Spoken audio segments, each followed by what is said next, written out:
Hello students, welcome to Boundless Maths, your trusted space for both maths and science. In today's video, we are going to cover extraction of metals as part of the chapter Metals and Non-Metals from Class 10 CBSE Science.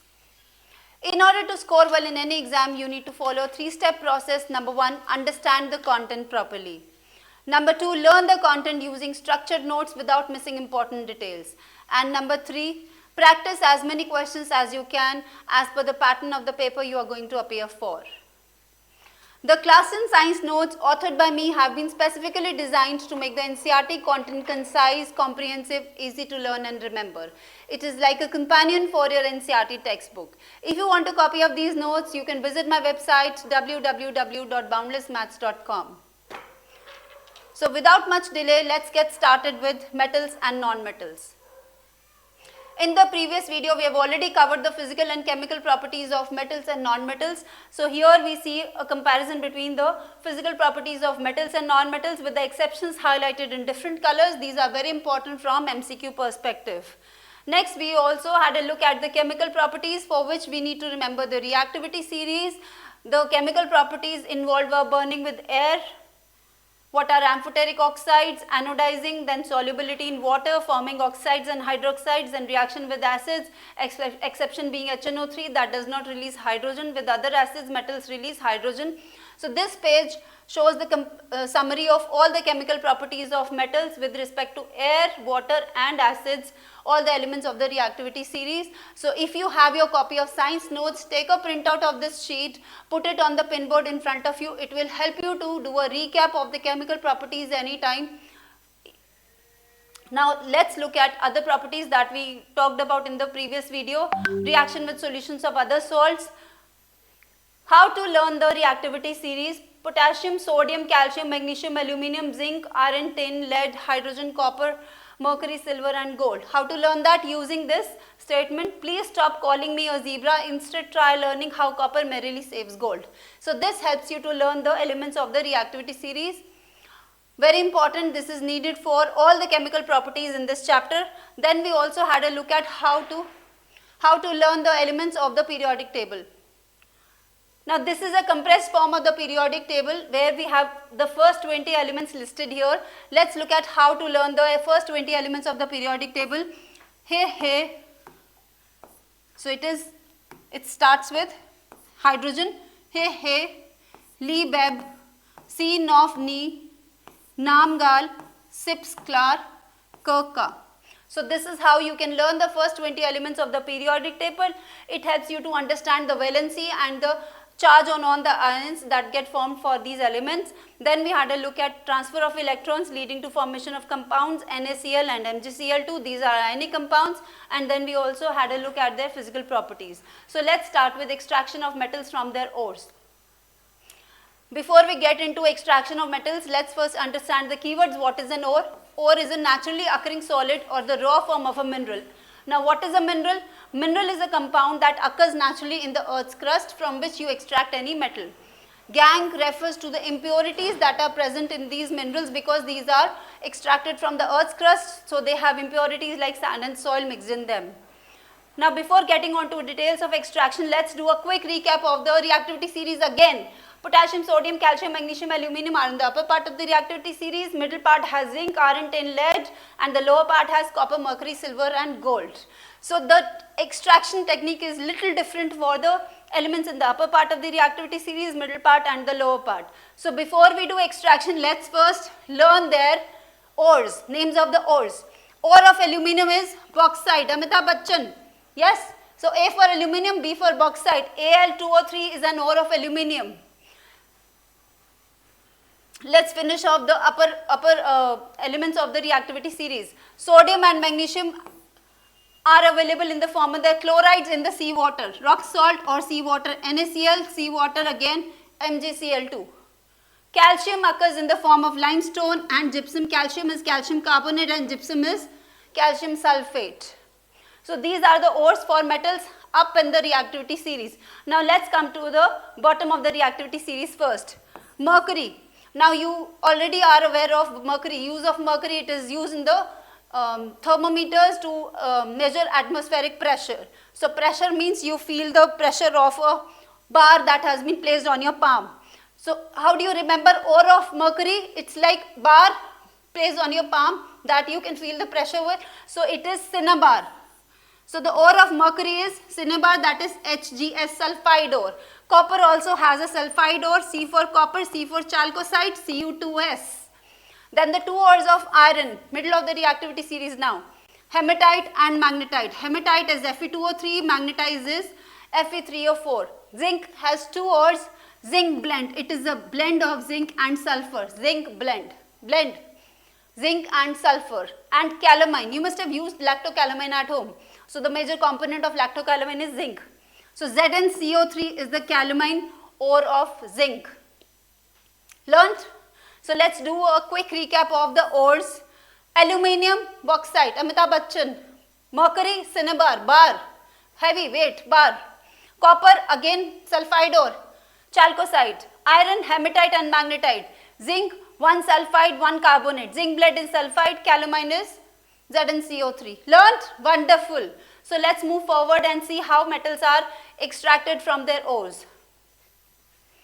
The extraction of metals from their ores follows a three-step process. Number 1, enrichment. Number 2, reduction. And the third step is refining. So the ore, that is the initial input into the process, it is first enriched and then reduced either using carbon or displacement, and then it is further refined to get the final product, that is the pure metal. So let's look into the details of each step. Reduction has two steps, either roasting or calcination, depending on what kind of ore you have. For sulfide ores, roasting is done. For carbonate ores, calcination is done. After roasting and calcination, you get metal oxide, and this oxide is then reduced either using carbon or using displacement by a higher reactive metal, and eventually you get metal which is still not in pure form. So it is further refined to get the pure metal, that is the end product. So let's get into the details of this. So enrichment of ore, it is the process of removal of gangue, and it can be done by either washing with water, distillation, magnetic separation. So these are the common methods. They are chosen based on difference in the physical and chemical properties of gangue and the ore. So based on that, any of these methods can be used. The second step is reduction. So at the end of the reduction, you need metal out of the ore. So the metals that are high in the reactivity series, they are highly reactive. They are never found in the free state. So that's why they cannot be just heated by carbon and reduced to their metals, because these metals have more affinity for oxygen than carbon. So they cannot be reduced using carbon. It is an important reasoning question here. So these metals are actually obtained by electrolytic reduction. So they are reduced using electrolysis but not using carbon. So how is electrolysis done for these metals? As we know that the oxides, as we know that these metals, they are highly reactive, so they are not found in the free state. Sodium occurs in the form of NaCl, magnesium occurs in the form of MgCl2. So these are already in the chloride forms. Calcium is not in the chloride form, but it is somehow converted to its chloride form. Now these chlorides are electrolytically reduced, where the metal gets deposited at the cathode and chlorine is liberated at the anode. Ore of aluminium is bauxite, Al2O3, which is already in the oxide form. So this aluminium oxide is also reduced using electrolysis, where aluminium gets deposited at the cathode and oxygen is released at the anode. So all these metals, because they are obtained by electrolytic reduction, they do not need any further refining. That's it for the metals high up in the reactivity series. Now metals in the middle of the reactivity series, now because these are moderately reactive, so they are combined, they are found in the combined states as oxides, sulfides or even carbonates. So the sulfides are first heated strongly in the presence of excess of air, and this process is known as roasting. The carbonates are also heated strongly in limited supply of air, and this process is called calcination. So calcination is done for carbonate ores, for example zinc carbonate, and roasting is done for sulfide ores, for example zinc blend. If you look at the reactions for roasting and calcination, there is a minor difference because there is excess of air involved in roasting. So we have ZnS plus O2, whereas in calcination, because it is limited amount of air, so we do not have plus O2 here. zinc carbonate is directly heated to get zinc oxide and carbon dioxide. This is a thermal decomposition of zinc carbonate. The second step, first step roasting and calcination is done. The second step is once we get zinc oxide from the first step, this zinc oxide is reduced to zinc. The oxide part of this is removed. So this can be done using carbon. Zinc oxide is reduced using carbon and you get zinc and carbon monoxide is released. Now because this zinc produced here is still not pure, it is further refined using electrolytic refining to get pure zinc. Let's come to hematite, the ore of iron, Fe2O3. Enrichment of this ore is done by washing with water. Now it is calcinated and roasted to remove volatile impurities like carbon and sulfur. Even though it is an oxide ore, still it is calcinated and roasted to remove the volatile impurities in the form of carbon and sulfur. Iron oxide then obtained is then reduced using limestone and coke in a blast furnace, or it can also be reduced using displacement by aluminium. So this displacement by aluminium of iron oxide, this reaction is called Thermit reaction. So displacement reduction can be done either by carbon or with displacement. So it can be done using limestone and coke in the blast furnace. This is the first way of reducing iron oxide, and the second is by displacing it with aluminium, which is a higher reactive metal. So if we look at the reaction of Fe2O3 with aluminium, it gives iron in the molten state, Al2O3, and heat is produced. A lot of heat is produced. It is a highly exothermic reaction. That's why iron is also in molten state here. So this is Thermit reaction. It is used to join the railway tracks or cracked machine parts, as it is a highly exothermic reaction. So apart from aluminium, the other metals that can be used as reducing agents are sodium and calcium. So iron and manganese are the two ores that are reduced using displacement by a high reactive metal.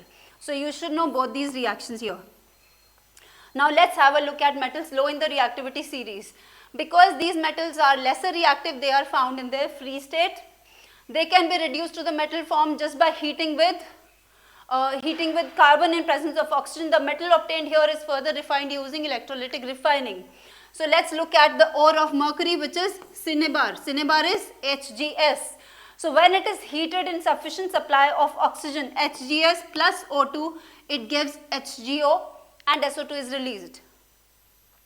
Now this HGO is further decomposed thermally to give mercury and oxygen. This mercury vaporizes and it is then condensed to get pure mercury. So it does not need any further refining, because this is already received or already obtained in the molten form. It vaporizes and then condenses, so it is already in the pure form. Now let's look at the ore of copper, that is chalcocite Cu2S. From this sulfide ore, when it is heated in presence of oxygen, this is basically roasting. So it is being roasted in presence of oxygen because it is a sulfide ore. Even mercury was roasted. So both these steps are basically roasting only. Heated in excess of oxygen, then it forms Cu2O and SO2 is released, and in the second reaction, this Cu2O and Cu2S both are mixed here. You get copper and SO2 is released.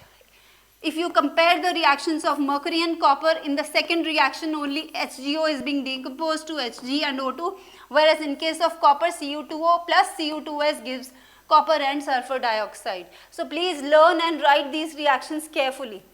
Now let's come to the third step, that is electrolytic refining.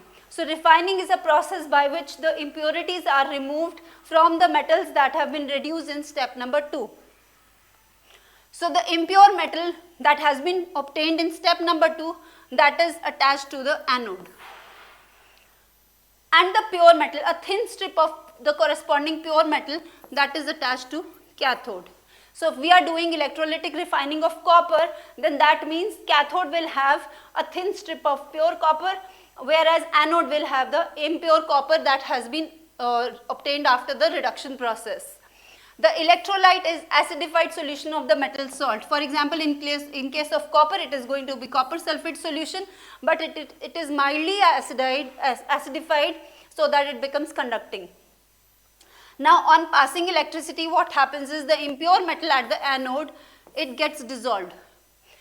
in the electrolyte and pure metal gets deposited at the cathode, and whatever impurities were there in this impure metal, they get settled down at the bottom of the anode, and this is known as anode mud. So the soluble impurities go into the solution, whereas insoluble impurities, they settle down as anode mud, and you get pure metal at the cathode. So for electrolytic refining of zinc, the impure zinc obtained in step 2 is attached to the anode, a pure metal zinc strip is attached to the cathode, and the electrolyte used is zinc sulfate. So you can explain the electrolytic refining for either copper and zinc, mentioning the cathode, anode as well as the electrolyte. Now this table gives you a summary of all the metals, their ores and the extraction process. The extraction process mentioning all the 3 steps. So if you have a 5 marker or a 4 marker question to explain extraction of any metal from the ore, you have to mention all the 3 steps: enrichment, reduction and refining. For the metals high up in the reactivity series, only for them refining is not needed, but you need to mention why refining is not needed for them. So let's look at metals high up in the reactivity series. Quick recap of everything, whatever we have done so far. Sodium, calcium, magnesium, they occur mostly in seawater, limestone and gypsum. So enrichment is not needed for sodium and magnesium because they already exist in their chloride form. Calcium is treated with HCl so that it gets converted to its chloride form. Then electrolytic reduction is done, where chlorine is liberated at the anode and the metal gets deposited at the cathode. Refining is not needed for metals high in the reactivity series. Aluminium, bauxite, Al2O3. Enrichment, bauxite is treated with NaOH to get pure Al2O3, and then electrolytic reduction is done, where aluminium gets deposited at the cathode, oxygen is released at the anode, and refining again is not needed because it is high up in the reactivity series. Coming to the middle part, we have zinc and iron. Zinc blende and calamine are the ores of zinc. Hematite and magnetite are the ores of iron. For zinc, enrichment is done by mixing with water and pine oil. Thereafter, zinc is reduced by roasting, calcination followed by reduction with carbon, and then electrolytic refining to get pure zinc. Hematite and magnetite, now again enrichment of the ore is done either by washing with water for hematite, and for magnetite, magnetic separation is used. Reduction, again calcination, roasting is done to remove the volatile impurities, and then it is reduced using limestone and coke in the blast furnace, or even reduced with aluminium. This process is called Thermit process. Refining, for refining step, iron is converted directly to steel by removing excess of carbon. For copper and mercury, copper, the ore is copper sulfide, which is chalcocite Cu2s. Enrichment is done by washing with water. This process is called froth flotation because copper starts floating along with the froth at the top of the layer. So copper is removed along with the froth. This is the enrichment process. Reduction, it is heated in presence of oxygen. This is called roasting, and then it is refined using electrolysis, electrolytic refining, as we have seen. Mercury, the ore is cinnabar, HGS. Enrichment is done washing with water, and then reduction, it is heated in presence of oxide, again roasting in presence of oxygen. So it is again called roasting, and then refining is done using distillation or just filtering out liquid mercury. So that's it about extraction of metals. Now let's have a look at other topics that are there in this chapter. Corrosion. So corrosion is a process by which metals react or make a coating on their surface. So it could be oxide, it could be hydroxide, it could be sulfide, leading to deterioration of the metal. So in general, the word corrosion is used for any metal, but for iron we use the word rusting. Now there is a very important question here. Silver reacts with sulfur, not oxygen. Other metals, they get corroded by presence of oxygen, but silver reacts with sulfur in the form in the air to form a coating of silver sulfide, which is black in color. Whereas if you look at other metals, they get corroded because of the presence of oxygen. Copper reacts with carbon dioxide in air to form copper carbonate. So you need to learn the color also and the component of the air also that is corroding these metals. So silver, it is sulfur making silver sulfide, which is black. Copper reacts with carbon dioxide making copper carbonate, which is green. Then iron, when exposed to moist air for a long time, it forms a coating of rust, Rust is a brown flaky substance. Aluminium forms a very thin layer of aluminium oxide that prevents the inside layers from getting corroded. Now there is a difference between the iron and aluminium corrosion. Because iron leads to the formation of brown flaky substance. So this brown flaky or powdery substance still has some moist air trapped in it, and it leads to further corrosion of iron. But aluminium, even though it is more reactive than iron, but it still forms a very even and very thin oxide layer. So this oxide layer cuts off the supply of air from the metal inside, and it prevents further corrosion of the aluminium article. So this is the difference between corrosion of iron and aluminium. Now what are the ways to prevent corrosion? You can use painting, oiling, greasing, galvanizing, chrome plating, anodizing, or making alloys. So what is galvanization? It is a method of protecting steel and iron by rusting, from rusting by coating a thin layer of zinc. So here a layer of zinc is coated on the steel or iron metal or the product, and it prevents it from corrosion. Now zinc is a reactive metal which readily reacts with oxygen present in the air and forms zinc oxide. So this zinc oxide, it is so hard that it prevents any air or moisture from entering and corroding the metal inside it. Next, what are alloys? Alloy is a homogeneous mixture of two or more metals and or a metal and a non-metal. So alloying improves the properties of a metal. The electrical conductivity and melting point of an alloy is less than that of the pure metal. Usually it is less than that of the pure metal. Now there are different types of alloys. Some alloys have high melting and boiling point as compared to the individual metals, and some alloys have lower melting points. So usually alloys have lower melting and boiling point as compared to the metals from which they have been formed. The commonly used alloys are: number 1, iron is hardened by adding carbon to it, so it is hardened strong iron. Stainless steel is an alloy of iron, nickel and chromium, so it is hard and it does not rust. Now this gold, 22 karat gold is harder, it is used for making jewelry. It is harder as compared to pure gold. So pure gold, some silver or copper is added to that pure gold to make it 22 karat gold that is used for making jewelry. Copper and zinc, alloy of copper and zinc is called brass, and bronze is an alloy of copper and tin. So both these alloys are poor conductors of electricity. Alloy of lead and tin is called solder. It has a low melting point and is used for welding wires. It is also used for welding and soldering. It is a solder. Solder is a wire or an alloy. It is an alloy that is used for soldering of metallic parts of machinery. So these are the commonly alloys that we have: steel, brass, bronze and solder. You need to learn all the components of these alloys. This is very important from MCQ perspective. So I think that's it we have for this chapter. So if you have a copy of the notes, the activities and their explanations are also given in the notes. These activities will also help you answer some of the questions. One very important activity is activity number 3.9, where we talk about the color of flame of different metals when they are burned. So this is very important. Blue or green flame is for copper, iron, gold, green, orange, brown flame is from iron, then blue flame is for lead, white dazzling flame is magnesium, blue green is zinc and yellow flame is for sodium.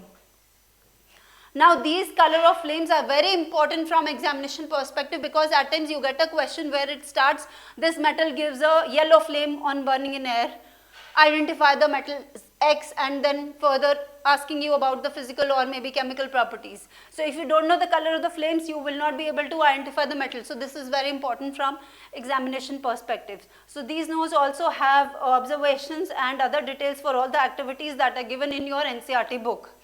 So I hope the video was useful. If you found the video useful, don't forget to like the video, share the video with your friends so that they also get benefited out of it.